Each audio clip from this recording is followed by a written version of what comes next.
Hi y'all, I'm Stephanie. Today's activity is going to be a strong activity. I'm going to show you how to start a feelings journal.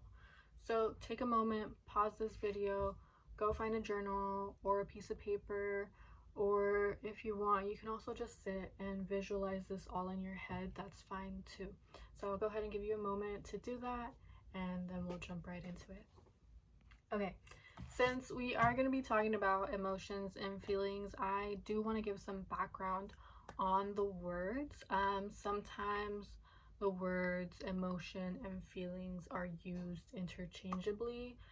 So that means that they're used the same way, that they mean the same thing, but they're a little bit different. Emotions are the way we react to things around us. So our body just reacts to things, and those are our emotions.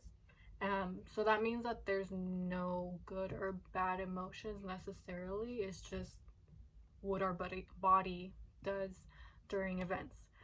Feelings help describe these reactions so we can put into words what we are feeling. So that's very important. Being able to describe what we are experiencing is very important in order to understand ourselves and what's happening around us. Let's say, for example, if a person was staring kind of like this, with their face scrunched up, with their eyebrows pointing down and glaring, you can generally assume that they are feeling mad or angry. So the way their face reacts to certain things, or the way their body is reacting to certain things, we can kind of pick up on how people are feeling. Okay, so for our feelings journal, we are going to create different entries with different feelings. So what that means is that one page could have happy on it, another page could have mad, another one could have sad, and so on and so forth. So this is a good way to practice and strengthen our emotional and mental well-being, because it helps us put into words and recognize what we experience. So I found this cool chart with different types of feelings. In the middle it has sad, happy, bad, mad, etc. And it just kind of branches out into more specific feelings. And it's important to have just various types of words to describe what you're feeling, because sometimes what you're feeling can't necessarily be described with the same word.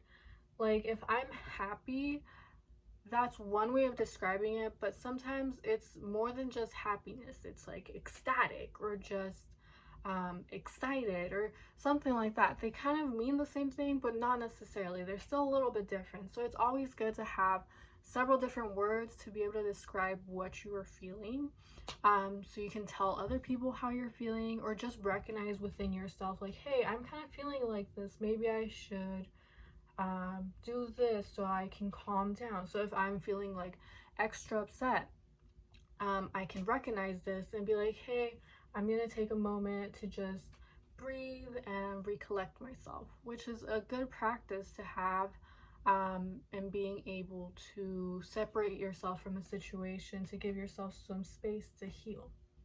So this is why having a feelings journal, or just practicing this, is super important. So for our first entry, we are going to start, you can start wherever you would want to start, with whatever feeling you want to go for. But I'm going to start with happiness. So the questions I'm asking myself for this activity are, what does happiness look like to me? How do I react to happiness? Meaning, what do I look like when I am happy? And what makes me happy? So those are some of the questions I'm asking myself in order to fill out my feelings journal. And you can draw on this, you can write. So just draw it out, write it out, whatever you want to do, and start filling up your feelings journal. This is currently what happiness looks like to me. I drew some pictures, I have some coffee, it's a sunset, a beach, and I wrote a couple of things. But for every person, it's going to be a little bit different.